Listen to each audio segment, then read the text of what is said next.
Hi hello ನಮಸ್ಕಾರ ರೀ ಎಲ್ಲರಿಗೂ. ಎಲ್ಲರೂ ಹೆಂಗದೀರಿ? ಆರಾಮದಿರೇನು? ನಾವು ಆರಾಮದೀವಿ ನೋಡ್ರಿ. ನೀವು ಎಲ್ಲರೂ ಆರಾಮದ್ರಿ ಅಂತ ಅಂದ್ಕೊಂಡು ಇವತ್ತಿನ ಲಾಗ್ನ ಸ್ಟಾರ್ಟ್ ಮಾಡೋಣ. ಬರೀ ಇವತ್ತು ಶುಕ್ರವಾರ ಬೆಳಗ್ಗೆ ಟೈಮ್ 8 ಗಂಟೆ ಆಗೈತೆ ನೋಡ್ರಿ. ಆಲ್ಮೋಸ್ಟ್ ಎಲ್ಲ ಕೆಲಸ ಮುಗೀತು. ಇನ್ನು ನಾಷ್ಟಕ್ಕೆ ರೆಡಿ ಮಾಡ್ಬೇಕ್ರಿ. ಮತ್ತು ಇವತ್ತು ಫಸ್ಟಿಗಿದ್ರೆ ಸ್ವಲ್ಪ ಶಾವ್ಗಿನ ಬಸದ್ಬಿಟ್ಟು ದೇವರಿಗೆ ನೈವೇದ್ಯ ಹಿಡೋಣಂತ ಹೇಳಿ, ಅಂದರೆ ಹೊಸ ಶಾವ್ಗಿ ಅದಾವಲ್ಲ, ಹಾಗಾಗಿ ಶುಕ್ರವಾರನೂ ಐತಿ, ಅದಕ್ಕೆ ಶಾವ್ಗಿ ಬಸಿಬೇಕಂತೇಳಿ ಈ ಕಡೆ ನೀರನ್ನು ಬಿಸಿ ಮಾಡಕ್ಕೆ ಇಟ್ಟಿದ್ದೆ ರೀ. ನಾನು ದೋಸೆ ಹಿಟ್ಟಿಗೆ ಉಳ್ಳಾಗಡ್ಡಿ ಟೊಮೊಟೊ ಎಲ್ಲ ಹಾಕ್ಬಿಟ್ಟು ಉತ್ತಪ್ಪ ಥರ ಮಾಡೋಣಂತ ಅಂದ್ಕೊಂಡು ಟೊಮೊಟೊ ಕಟ್ ಮಾಡಾಕತ್ತಿದ್ದೆ ರೀ. ಟೊಮೊಟೊ ನೋಡ್ತೀನಿ ಅಂದರೆ ಇವತ್ತು ಶುಕ್ರವಾರ, ಬುಧವಾರ ತಂದಿದ್ದು ಗುರುವಾರ ಒಂದೇ ದಿವಸ ಆಡ್ರಿ ಎಲ್ಲ. ಅಂದರೆ ಒಂದೇ ದಿವಸ ಆಯಿತು, ಗುರುವಾರ ಒಂದು ದಿವಸ ಆಗಿತ್ತು. ಇವತ್ತು ಶುಕ್ರವಾರ ಎಲ್ಲ ಟೊಮೊಟೊ ಆಲ್ಮೋಸ್ಟ್ ಕೆಟ್ಬಿಟ್ಟಿದ್ದು. ಅಂದ್ರೆ 2 ಕೆ ಜಿ ಟೊಮೊಟೊ ಒಳಗೆ 1 ಕೆ ಜಿ ಟೊಮೊಟೊ ಒಳಗಡೆನೇ ಕೆಟ್ಬಿಟ್ಟಾವ್ರಿ. ಅಂದ್ರೆ ಮ್ಯಾಲೆಲ್ಲ ನೋಡಾಕ ಚಲೋ ಅದಾವ, ಆದ್ರೆ ಒಳಗಡೆ ಮಾತ್ರ ಒಂಥರ ರಸ ಬಿಟ್ಟು ಸ್ಮೆಲ್ ಸ್ಟಾರ್ಟ್ ಆಗಿಬಿಟ್ಟಿದ್ರಿ. ಅಂದರೆ ಬಿಸಿಲಿಗೆ ಆ ಥರ ಆಗಾಕತ್ತಿರ್ಬೇಕಂತ ನಾನು ಅಂದ್ಕೊಂಡೆ ನೋಡ್ರಿ. ಈಗಿದ್ರೆ ಟೊಮೊಟೊ ಉಳ್ಳಾಗಡ್ಡಿ ಅಂದರೆ ತಪ್ಪಲು ಉಳ್ಳಾಗಡ್ಡಿ ಎಲ್ಲ ದೋಸೆ ಹಿಟ್ಟಿಗೆ ಕಟ್ ಮಾಡಿ ಹಾಕಕ್ಕಂತೀನಿ. ಅಂದರೆ ಬರೀ ಪ್ಲೇನ್ ದೋಸೆ ಮಾಡಿ ಚಟ್ನಿ ಮಾಡಿ ಕೊಡೋಕ್ಕಿಂತ ಈ ಥರ ಎಲ್ಲ ಅದಕ್ಕೇ ಉಳ್ಳಾಗಡ್ಡಿ ಟೊಮೊಟೊ ಮತ್ತು ಮೆಂತ್ಯ ಸೊಪ್ಪು ಹಸಿ ಉಳ್ಳಾಗಡ್ಡಿ ಎಲ್ಲ ಹಾಕಿಬಿಟ್ಟು ಈ ಥರ ಉತ್ತಪ್ಪ ಥರ ಮಾಡಿಕೊಟ್ರೆ ಮಸ್ತ್ ಆಗೋದ್ರಿ. ಮತ್ತು ಮಕ್ಕಳಿಗೂ ತರಕಾರಿ ತಿನ್ಸಕ್ಕೆ ಒಂದು ದಾರಿ ಆಗುತ್ತೆ. ಅಂದರೆ ಮೆಂತ್ಯ ಪಲ್ಯ ತಿಂದ್ರೆ ಅಂತ ಅಂದ್ರೆ ಯಾರೂ ತಿನ್ನಂಗಿಲ್ಲ, ಅದಕ್ಕಾಗಿ ನಾನು ಈ ಥರ ಮಾಡೋದು. ನಾನು ಮತ್ತು ನಮ್ಮ ಮನೆಯವರು ತಿಂತೀವಿ ರೀ ಮೆಂತ್ಯ ಪಲ್ಯ ಸೈಡಿಗೆ ರೊಟ್ಟಿ ಸಂಗಟ, ಚಪಾತಿ ಸಂಗಟ. ಆದರೆ ನನ್ನ ಮಕ್ಕಳು ತಿನ್ನಂಗಿಲ್ಲ ಅಂತ ಈ ಥರ ಮಾಡಿ ಕೊಡೋದು ಅವರಿಗೆ. ಅದನ್ನು ಹಿಟ್ಟು ರೆಡಿ ಮಾಡಿ ಇಟ್ಬಿಟ್ಟು ಈ ಕಡೆ ಶಾವ್ಗಿನ ಬಸದ್ರಾಯ್ತಂತ ನೀರು ಬಿಸಿ ಮಾಡಕ್ಕೆ ಇಟ್ಟಿದ್ದೆ. ಆದರೆ ಅವನು ಕುದಿಯೋಕೆ ಸ್ಟಾರ್ಟ್ ಆಗಿದ್ದು. ಅಂದರೆ ನೀರು ಕುದಿಯೋ ಮುಂದಾಗ ಶಾವ್ಗಿನ ಹಾಕಿ ಕುದಿಸಿ ಅದನ್ನ ಬಸದ್ಬಿಟ್ಟು ದೇವರಿಗೆ ನೈವೇದ್ಯ ಇಡೋದ್ರಿ. ಅಂದರೆ ನಮ್ಮ ಕಡೆ ಮಾತ್ರ ಜಾಸ್ತಿ ಅವಾಗೆಲ್ಲ ಉಪ್ಪಿಟ್ಟು ಜಾಸ್ತಿ ಮಾಡ್ತಿದ್ದಿಲ್ಲ. ಸಂಜೆಗೆ ಕೆಲಸ ಎಲ್ಲ ಮುಗಿಸಿ ಬಂದು ಹೈರಾಣ ಆಗಿರ್ತಿತ್ತಲ್ರಿ. ಹಾಗಾಗಿ ಈ ಥರ ಒಂದು ಸ್ವಲ್ಪ ರೊಟ್ಟಿ ಇದ್ದು ಅಂದರೆ ಒಂದಿಷ್ಟು ಶಾವ್ಗಿನ ಬಸದ್ಬಿಟ್ಟು ಮ್ಯಾಲೆ ರೊಟ್ಟಿ ಊಟ ಮಾಡಿರಿ ಅಂತ ಹೇಳ್ತಿದ್ರು. ಅಂದರೆ ಅದು ಕುದಿಸೋದು ಬೆಲ್ಲ, ಹಾಲು, ತುಪ್ಪ ಹಾಕ್ಕೊಂಡು ತಿನ್ನೋದ್ರಿ. ನಮ್ಮ ಕಡೆ ಎಲ್ಲ ಇದೇ ಥರ ಮಾಡ್ತಾರೆ. ಜಾಸ್ತಿ ಪಾಯಸ ಆಗಲಿ ಉಪ್ಪಿಟ್ಟಾಗಲಿ ಮಾಡ್ತಿದ್ದಿಲ್ಲ ಅವಾಗ. ಇವಾಗೆಲ್ಲ ಜಾಸ್ತಿ ಮಾಡ್ತಾರೆ. ಮತ್ತು ಅವಾಗ ಅನಿವಾರ್ಯಕ್ಕೆ ಮಾಡೋಕೆ ಆಗ್ತಿದ್ದಿಲ್ಲ ಅಲ್ರಿ, ಚಂತನ ಕೆಲಸ ಮಾಡಿ ಸಾಕಾಗ್ತಿತ್ತು. ಹಂಗಾಗಿ ಈ ಥರ ಮಾಡಿಕೊಡ್ತಿದ್ರು. ಟೇಸ್ಟ್ನೂ ಇರೋದ್ರಿ ಮತ್ತು ಆರೋಗ್ಯಕ್ಕೂ ಒಳ್ಳೇದಲ್ರಿ. ಶಾವ್ಗಿನ ಬಿಸಿನೀರಾಗ ಹಾಕಿ ಮೆತ್ತಗಾಗೋ ಮಟ್ಟ ಕುದಿಸ್ಬಿಟ್ಟು ನೀರು ಹಾಕಿ ಬಸದು ಅದನ್ನ ಬೆಲ್ಲ ಹಾಲು ಹಾಕ್ಕೊಂಡು ತಿಂದುಬಿಟ್ರೆ ಮಸ್ತಾಗಿರುತ್ತೆ ನೋಡಿರಿ. ಸೇಮ್ ನೂಡಲ್ಸ್ ಥರನೇ ಇರುತ್ತೆ, ಆದರೆ ಸ್ವಲ್ಪ ಸ್ವೀಟಾಗಿರುತ್ತಲ್ಲ, ಹಾಗಾಗಿ ಟೇಸ್ಟಾಗಿರುತ್ತೆ ರೀ. ಈಗ ನೀರಾಗ ಹಾಕಿ ಕುದಿಸ್ಬಿಟ್ಟು ಅದನ್ನ ಒಂದು ದೇವರಿಗೆ ಪ್ಲೇಟ್ನ ಹಾಕಿ ಮ್ಯಾಲೆ ಬೆಲ್ಲ ತುಪ್ಪ ಹಾಕಿ ದೇವರಿಗೆ ನೈವೇದ್ಯ ಮಾಡೋದ್ರಿ. ಈ ಥರ ನಮ್ಮ ಕಡೆ ನಾವು ಮಾಡ್ತೀವಿ. ಹಾಗಾಗಿ ಇವತ್ತು ಹೊಸ ಶಾವ್ಗಿ ಅಂದರೆ ಈ ವರ್ಷದ ಶಾವ್ಗಿನ ಫಸ್ಟಿಗೆ ದೇವರಿಗೆ ನೈವೇದ್ಯನ ಮಾಡಿಬಿಟ್ಟೆ ಆಮೇಲೆ ನಾವು ಉಂಡ್ರಾಯ್ತು ಅಂತ ಹೇಳಿ. ನನ್ನ ಮಗ ಉಪ್ಪಿಟ್ಟು ಮಾಡಿಕೊಡ್ರಿ ಮಮ್ಮಿ ಹೊಸ ಶಾವ್ಗಿದ ಅಂತ ಹೇಳಕತ್ತಿದ್ದ. ಇಲ್ಲ ಅಪ್ಪಿ ಮಧ್ಯಾಹ್ನ ಮಾಡಿಕೊಡ್ತೀನಿ, ಈಗಿದ್ರೆ ದೋಸೆ ಹಿಟ್ಟಿತ್ತಲ್ಲ ಅದನ್ನೇ ಈ ಥರ ಉತ್ತಪ್ಪ ಥರ ಮಾಡಿದ್ದೀನಿ, ಇದನ್ನೇ ಊಟ ಮಾಡು, ಅಂದರೆ ನಾಷ್ಟ ಮುಗಿಸು ಮಧ್ಯಾಹ್ನ ಮಾಡಿಕೊಡ್ತೀನಿ ಅಂತ ಹೇಳಿ ಈ ಕಡೆ ಹಾಗೆ ಉತ್ತಪ್ಪನೂ ಹಾಕಕತ್ತಿದ್ದೆ ರೀ. ನಮ್ಮ ಮನೆಯವ್ರಿಗೆ ಮಾತ್ರ ಶಾವ್ಗಿ ಹಾಲು ಹಾಕ್ಕೊಂಡು ಊಟ ಮಾಡೋಕ್ಕೆ ಜಾಸ್ತಿ ಇಷ್ಟಪಡ್ತಾರೆ. ಅವರಿಗಂತೂ ಡೈಲಿ ಮಾಡಿಕೊಟ್ರು ಊಟ ಮಾಡ್ತಾರೆ. ಹಾಗಾಗಿ ದೇವರಿಗೂ ಮಾಡಾಕತ್ತಿದ್ದೆ ಅಲ್ಲ, ಹಾಗಾಗಿ ಸ್ವಲ್ಪ ಜಾಸ್ತಿನೇ ಮಾಡಿದ್ದೆ, ಅವರು ಊಟ ಮಾಡ್ತಾರೆ ಅಂತೇಳಿ. ಶಾವ್ಗಿಗೆ ಬೆಲ್ಲ ಹಾಲು ತುಪ್ಪ ಹಾಕ್ಕೊಂಡು ಊಟ ಮಾಡಿದ್ರೆ ಮಸ್ತ್ ಆಗುತ್ತೆ ನೋಡ್ರಿ. ನಮ್ಮ ಮನೆಯವ್ರಿಗೆ ಹಾಕಿ ಕೊಟ್ಬಿಟ್ಟು ನಾನು ನಾಷ್ಟ ಮುಗಿಸ್ಬಿಟ್ಟು ಈ ಕಡೆ ಇದ್ರೆ ಹಪ್ಪಳ ಹಿಟ್ಟು ರೆಡಿ ಮಾಡಾಕಂತೀನಿ ನೋಡ್ರಿ. ನನ್ನ ಮಕ್ಳಿಗೆ ಮಾತ್ರ ಈ ಥರ ಪಾಲಕ್ ಹಪ್ಪಳ ಜಾಸ್ತಿ ಇಷ್ಟ ಆಗ್ತಾವೆ. ಹಾಗಾಗಿ ಹೋದ ವರ್ಷ ಜಾಸ್ತಿ ಮಾಡಿದ್ದಿಲ್ಲ ರೀ, ಆದರೆ ಈ ಸಲ ಸ್ವಲ್ಪ ಹಪ್ಪಳ ಮಾಡೋಣಂತ ಅಂದ್ಕೊಂಡಿದ್ದೀನಿ. ಆದರೆ ಗ್ಯಾಸ್ ಮಾತ್ರ ಶಾರ್ಟೇಜ್ ಐತೆ ನೋಡ್ರಿ. ಅಂದರೆ ಒಂದೇ ಸಿಲಿಂಡ್ರ್ ಐತಿ, ಈಗ ಖಾಲಿ ಐತಿ. ಅದನ್ನ ಫುಲ್ ಆದಮೇಲೆ ಮತ್ತಷ್ಟು ಮಾಡಬೇಕು. ಆದರೆ ಇವತ್ತು ಪಾಲಕ್ನೂ ಇತ್ತು ಫ್ರೆಶ್ಶಾಗಿ, ಹಾಗಾಗಿ ಸ್ವಲ್ಪ ಮಾಡ್ರಾಯ್ತಂತ ಪಾಲಕನ ನೀರೊಳಗೆ ಹಾಕಿಬಿಟ್ಟು ಕುದ್ಸಾಕೆ ಇಡಾಕಂತೀನಿ ನೋಡ್ರಿ. ಆಲ್ರೆಡಿ ಹೋದ ವರ್ಷ ಒಂದು ಸಲ ನಾನು ಈ ರೆಸಿಪಿನ ಶೇರ್ ಮಾಡ್ಕೊಂಡಿದ್ದೀನಿ ಅಂತ ಅನ್ಸುತ್ತೆ ರೀ. ಯಾರಾದರೂ ನೋಡಿದರೆ ಕಮೆಂಟ್ ಮಾಡಿರಿ. ಹೋದ ಸಲ ನಾನು ಮಾಡಿದ್ದೆ ಇದೇ ಥರ ಪಾಲಕ್ ಹಪ್ಪಳ. ಈಗಿದ್ರೆ ಬಿಸಿನೀರಿಗೆ ಪಾಲಕ್ ಹಾಕಿ ಒಂದು ಕುದಿ ಕುದಿಸ್ಕೊಂಡ್ಬಿಟ್ಟು ಅದನ್ನ ತೆಗೆದು ತಣ್ಣೀರಿಗೆ ಹಾಕಬೇಕಾಗುತ್ತೆ ರೀ. ನಾವು ಯಾವುದೇ ಅಂದರೆ ಸಾಂಬಾರ್ಕದ ಹಂಗೆ ಹಾಕ್ಬೋದು, ಆದರೆ ನಾವು ಚಪಾತಿಗಾಗಲಿ ಮತ್ತು ದೋಸೆಗಾಗಲಿ ಪಾಲಕನ್ನ ಬಳಸೋಕ್ಕಿಂತ ಮುಂಚೆ ಅದನ್ನ ಒಂದು ಕುದಿ ನೀರೊಳಗೆ ಹಾಕಿ ಕುದಿಸ್ಬಿಟ್ಟು ಆಮೇಲೆ ಪೇಸ್ಟ್ ಮಾಡ್ಕೊಂಡ್ಬಿಟ್ರೆ ಅದು ಕಲರ್ನೂ ಚೇಂಜ್ ಆಗಂಗಿಲ್ಲ ರೀ. ನಾವು ಹಂಗೆ ಡೈರೆಕ್ಟಾಗಿ ಮಿಕ್ಸಿಗೆ ಹಾಕಿಬಿಟ್ರೆ ಕಲರ್ ಕಪ್ಪಾಗ್ಬಿಡುತ್ತೆ. ಹಾಗಾಗಿ ಪಾಲಕ್ ಪನ್ನೀರ್ ಮಾಡೋಕ್ಕಾಗಲಿ ಈ ಥರ ಬಳಸಿ, ಅಂದರೆ ಈ ಥರ ಬ್ಲ್ಯಾಂಚ್ ಮಾಡಿಕೊಂಡು ಯೂಸ್ ಮಾಡ್ಕೋಬೇಕ್ರಿ. ಆವಾಗ ಟೇಸ್ಟ್ನೂ ಚಲೋ ಇರುತ್ತೆ ಮತ್ತು ಕಲರ್ನೂ ಚಲೋ ಇರುತ್ತೆ ನೋಡಿರಿ. ಅದನ್ನೂ ನೀರಾಗ ಹಾಕಿ ಆಮೇಲೆ ತಣ್ಣೀರ್ದಾಗ ಅಂದ್ರೆ ನೀರಾಗ ಕುದಿಸ್ಕೊಂಡು ತಣ್ಣೀರಾಗ ಹಾಕಿ ಅದನ್ನ ಹಿಂಡಿ ಮಿಕ್ಸರ್ ಜಾರಿಗೆ ಹಾಕಿ ಇಟ್ಟಿದ್ದೀನಿ ರೀ. ಪೇಸ್ಟ್ ಮಾಡ್ಕೋಬೇಕು. ಈ ಕಡೆ ಇದ್ರೆ ಒಂದು ಬೊಗೋಣಿಗೆ ಒಂದು 1 ಲೀಟ್ರಷ್ಟು ನೀರು ಹಾಕಿದ್ದೀನಿ ರೀ. ಅದಕ್ಕೆ ರುಚಿಗೆ ಎಷ್ಟು ಬೇಕು ಅಷ್ಟು ಉಪ್ಪು, ಸ್ವಲ್ಪ ಅಡುಗೆ ಸೋಡಾ ಅಥವಾ ನಾನಿಲ್ಲಿ ಹಪ್ಪಳ ಖಾರನ ಹಾಕಿದ್ದೀನಿ ರೀ. ಮತ್ತು ಸ್ವಲ್ಪ 1-2 ಚಮಚದಷ್ಟು ಜೀರಿಗೆ, 1 ಚಮಚದಷ್ಟು ಅಜ್ವಾನ, 2 ಚಮಚದಷ್ಟು ಬಿಳಿ ಎಳ್ಳು ಹಾಕಿದ್ದೀನಿ ರೀ. ಹೊರಗಡೆ ನಮ್ಮ ಕಡೆನೂ ಸಿಗ್ತಾವೆ ರೀ ರೆಡಿ ಮಾಡಿದ ಹಪ್ಪಳ. ಅದಕ್ಕೆ ಜೀರಿಗೆ ಇರಲ್ಲ, ಉಪ್ಪಿರಲ್ಲ, ಏನೂ ಇರಲ್ಲ, ಟೇಸ್ಟೇ ಇರೋಂಗಿಲ್ಲ ರೀ.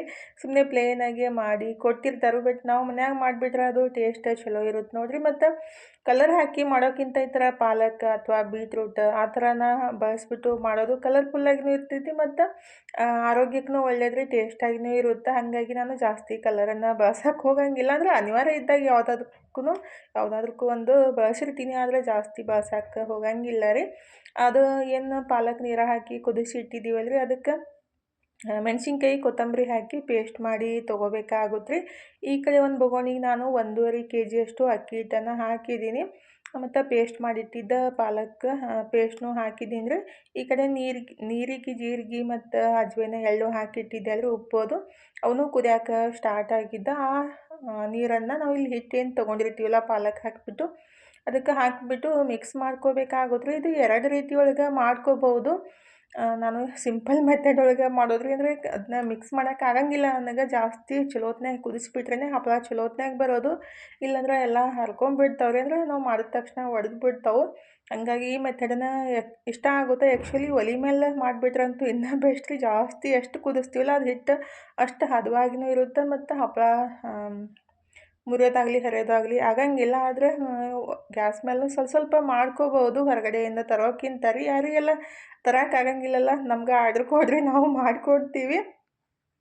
ಯಾಕಂದರೆ ಆಲ್ಮೋಸ್ಟ್ ಎಲ್ಲರಿಗೆ ಮಾಡೋಕ್ಕಾಗಂಗಿಲ್ಲ ಅಲ್ರಿ. ಹೊರಗಡೆ ಹೋಗೋರಿಗೆ, ಆದರೆ ಕೆಲ್ಸಕ್ಕೆ ಹೋಗೋರಿಗೆ ಮನ್ಯಾಗ ಮಾಡಿ ಅದನ್ನ ಒಣಗಿಸಿ ಅದನ್ನ ತಿನ್ನೋಕ್ಕಿಂತ ಹೊರಗಡೆಯಿಂದ ತರೋದು ಬೆಸ್ಟ್ ರೀ. ಆದರೆ ಎಲ್ಲೇ ತೊಗೊಲಿ ಅದನ್ನ ಒಳ್ಳೆ ರೀತಿ ಒಳಗೆ ರೆಡಿ ಮಾಡಿದ್ದನ್ನು ತೊಗೊಂಡು ತಿಂದುಬಿಟ್ರೆ ನಮಗೂ ಒಂಥರ ಖುಷಿ ಮತ್ತು ಸಮಾಧಾನ ಇರುತ್ತೆ ನೋಡಿರಿ.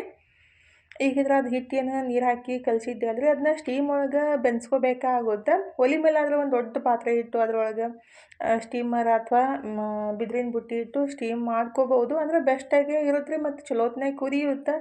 ಇಲ್ಲಾಂದ್ರೆ ನಾವು ಜಾಸ್ತಿ ಶಕ್ತಿ ಇದ್ದರೆ ಒಲೆ ಮೇಲೆ ಇಟ್ಬಿಟ್ಟು ಚಲೋತ್ನಾಗೆ ಕುದಿಸ್ಬೇಕು ರೀ. 3/4 ತಾಸು 1 ತಾಸು ಚಲೋತ್ನಾಗ ಕುದಿಸ್ಬಿಟ್ಟು ಹಪ್ಪಳ ಮಾಡ್ಬೋದು. ನನಗೆ ಆ ಥರ ಆಗಂಗಿಲ್ಲ. ಅಂದ್ರೆ ಜಾಸ್ತಿ ಕೈ ನೋವು ಸ್ಟಾರ್ಟ್ ಆಗ್ಬಿಡುತ್ತೆ ರೀ. ಅದಕ್ಕಾಗಿ ನೋಡ್ಲಿ ಇಲ್ಲೇ ನಿಂತಿಲ್ಲ. ನನ್ನ ದೋಸೆ ಗೊತ್ತೈತಿ.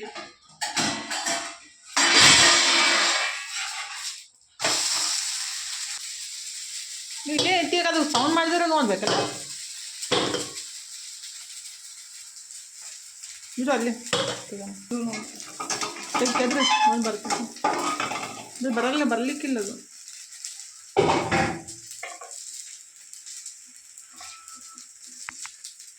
ನೀನು ನೋಡ್ತತ್ ನಾ ಬಿಟ್ಟಿದ್ದೀನಿ. ಸೆಕೆಂಡ್ ರೌಂಡಿಗೆ ನೀರು ಹಾಕಲಿಲ್ಲ.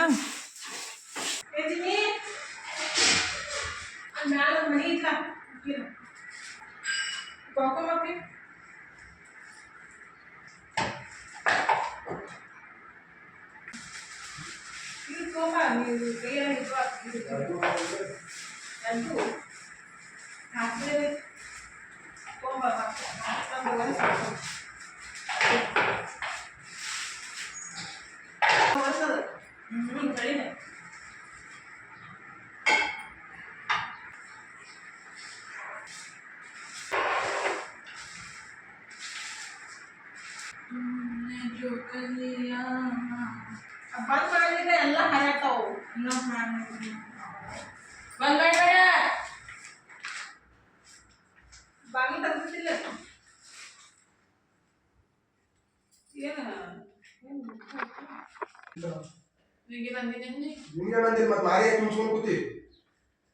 ಸ್ವಲ್ಪ ಎಣ್ಣೆ ತಗೋಪಿ ಮಾಡ್ದ.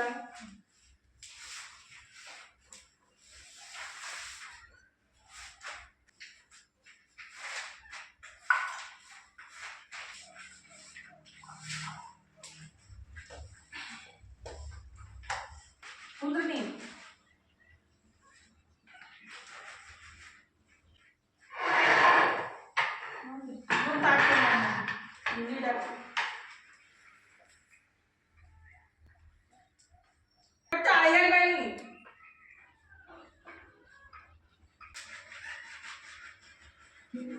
ವಾಟ್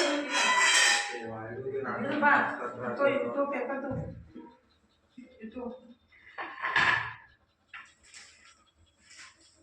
ಎಲ್ಲಿ ಬೇಕಾಯ್ತು ತಗೋ ಹರಿ ತೋದಿನ ಹರಿ ಬರ್ಬೋದು ಮಾಡಿ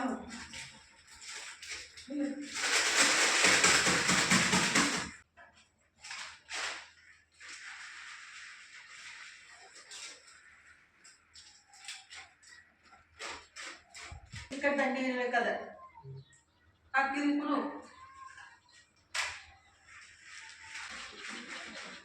ಮಗ್ಲ ಮಗ್ಲ ಹಚ್ಚ ಮಾಡಿ ನೀ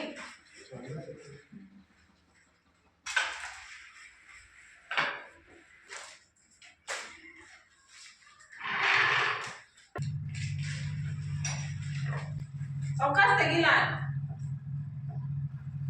ಈಗ ಫೈನಲಿ ಹಿಟ್ಟು ರೆಡಿ ಮಾಡಿಬಿಟ್ಟು ಹಬ್ಬ ಸ್ಟಾರ್ಟ್ ಮಾಡಿದ್ದೀವಿ ನೋಡಿರಿ ಏನರ ಕೆಲಸ ಮಾಡಬೇಕಾದ್ರೆ ನನ್ನ ಮಕ್ಕಳದ ಎಷ್ಟು ಟೆನ್ಷನ್ ಆಗಿರ್ತೈತಲ್ಲ ಅದನ್ನೇ ಹಪ್ಪಳ ರೆಡಿ ಮಾಡಿಟ್ಟು ಫ್ರೈ ಮಾಡಿ ಅಂದ್ರೆ ಒಂದು ಬುಟ್ಟಿ ಎಲ್ಲ ಫ್ರೈ ಮಾಡಿಬಿಡ್ತಾರೆ ಆದರೆ ಹಪ್ಪಳ ಮಾಡಂದಾಗ ಮಾತ್ರ ಫುಲ್ ವಜ್ಜಿ ಬಂದುಬಿಟ್ಟಿರ್ತೈತೆ ರೀ ಫುಲ್ ಮುಖ ಎಲ್ಲ ದಪ್ಪ ಮಾಡಿಕೊಂಡು ಯಾಕರೆ ಹಪ್ಪಳ ಮಾಡ್ತಾರೆ ಅಂತ ಅಂತಿರ್ತಾರೆ ಆದರೆ ಒಬ್ಬರೇ ಮಾಡೋದಂದ್ರೆ ಸ್ವಲ್ಪ ಕಷ್ಟ ಅಂತ ಅನ್ಸುತ್ತೆ ರೀ ಅಂದರೆ ಹಿಟ್ಟು ರೆಡಿ ಮಾಡಿಟ್ಟು ಅದನ್ನ ಉಳ್ಳಿ ಮಾಡಿಟ್ಟು ಈ ಕಡೆ ಹಾಗೆ ಪ್ರೆಸ್ ಮಾಡ್ತಾ ಹಾಗೆ ಹಾಕಿಬಿಟ್ರೆ ಈಜಿಯಾಗಿ ಆಗೋತ್ರಿ ಒಬ್ಬರೇ ಮಾಡೋದಂದ್ರೆ ಇಡೀ ದಿವಸ ಒಂದೇ ಕೆಲಸ ಮಾಡೋದಂದ್ರೆ ನಮಗೂ ಬೇಸರ ಆಗುತ್ತೆ ಹಾಗಾಗಿ ಸೂಟಿ ಇದ್ದಾಗ ಅವ್ರ ಕಾಲೇಜ್ ಇಲ್ಲಾರ್ದಾಗ ನಾನು ಅದನ್ನ ರೆಡಿ ಮಾಡ್ತಾ ಇರ್ತೀನಿ ಆದ್ರೆ ಇವ್ರಿಗೆ ಮಾತ್ರ ಫುಲ್ ಕಷ್ಟ ಅಂತ ಅನ್ನಿಸ್ತೈತಿ ಅದ್ರಾಗ ನನ್ನ ಮಗಳದಂತೂ ಏನೋ ಅಂತಾರಲ್ಲ ಅದು ಕಷ್ಟಕ್ಕೆ ಕರಿಬೇಡ್ರಿ ಊಟಕ್ಕೆ ಮರಿಬೇಡ್ರಿ ಅಂದಂಗೆ ಗಾದೆ ಐತ್ಲ ಅದು ಸತ್ಯ ಆಗ್ಬಿಡುತ್ತೆ ಯಾಕಂದರೆ ಕೆಲಸ ಅಂದ್ರೆ ಒಲ್ಲ ಅನ್ಸಕ್ಕೆ ಸ್ಟಾರ್ಟ್ ಆಗುತ್ತೆ ಮನು ಇನ್ನೂ ಸ್ವಲ್ಪ ಪರವಾಗಿಲ್ಲ ರೀ ಸುಮ್ಮನೆ ಮಾಡ್ತಾ ಇರ್ತಾನೋ ತನಗೆ ಸ್ವಲ್ಪ ಜಾಸ್ತಿ ಕಷ್ಟ ಅಂತ ಅನ್ನಿಸ್ತಿರ್ತೈತಿ ಹಂಗೂ ಹಿಂಗೂ ಹಪ್ಪಳನೂ ಮಾಡಿ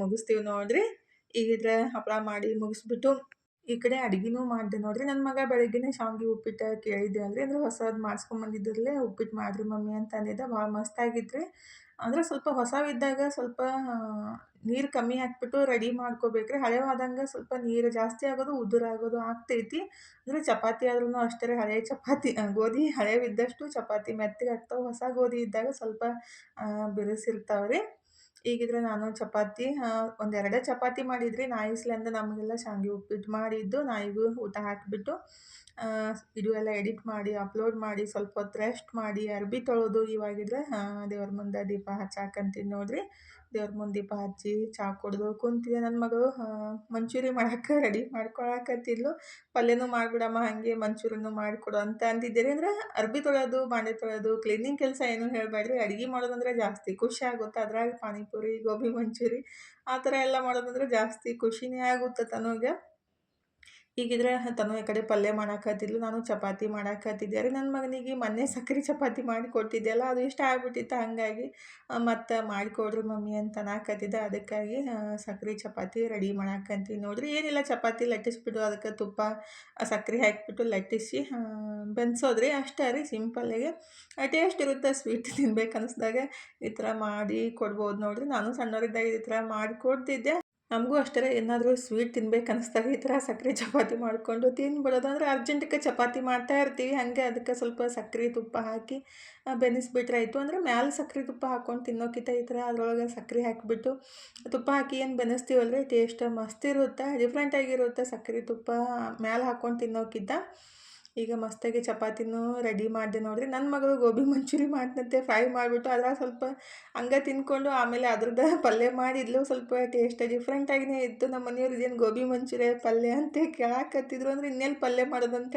ಏನಾದರೂ ನಂತರ ಐಡಿಯಾ ಮಾಡಿಬಿಟ್ಟು ಅದಕ್ಕೆ ಒಂದು ಹೊಸ ಟಚ್ ಕೊಟ್ಟು ರೆಡಿ ಮಾಡಿ ಇಟ್ಟಿರ್ತಾರೆ ಅವನಿಗೆ ಈ ಕಡೆ ಸಕ್ಕರೆ ಚಪಾತಿನೂ ಬೆನ್ಸಿ ಕೊಡಾಕಂತೀನಿ ನೋಡಿರಿ ಮಸ್ತ್ ಹತ್ತೈತಿ ಏನಾದರೂ ಸ್ವೀಟ್ ಐತಿ ತಿನ್ಬೇಕು ಅನ್ಸ್ದಾಗ ಈ ಥರ ಮಾಡಿಕೊಟ್ರೆ ರೀ ಮತ್ತು ಇನ್ನು ಚಪಾತಿ ಮಾಡಿ ಊಟ ಮಾಡಬೇಕು ಇವತ್ತಿನ ವಿಡಿಯೋನೂ ಇಲ್ಲೇ ಮುಗಿಸು ಅಂದರೆ ಇವತ್ತಿನ ವಿಡಿಯೋ ಹೆಂಗೆ ಅನ್ನಿಸ್ತಂತ ಕಮೆಂಟ್ ಬಾಕ್ಸ್ ಒಳಗೆ ಹೇಳೋದು ಮರೆಯೋಕೆ ಹೋಗಬೇಡ್ರಿ ಇಷ್ಟ ಆಗಿದ್ರೆ ಲೈಕ್ ಮಾಡಿ ಶೇರ್ ಮಾಡಿ ಸಬ್ಸ್ಕ್ರೈಬ್ ಮಾಡ್ಕೊಂಡು ಸಪೋರ್ಟ್ ಮಾಡಿರಿ ಥ್ಯಾಂಕ್ ಯು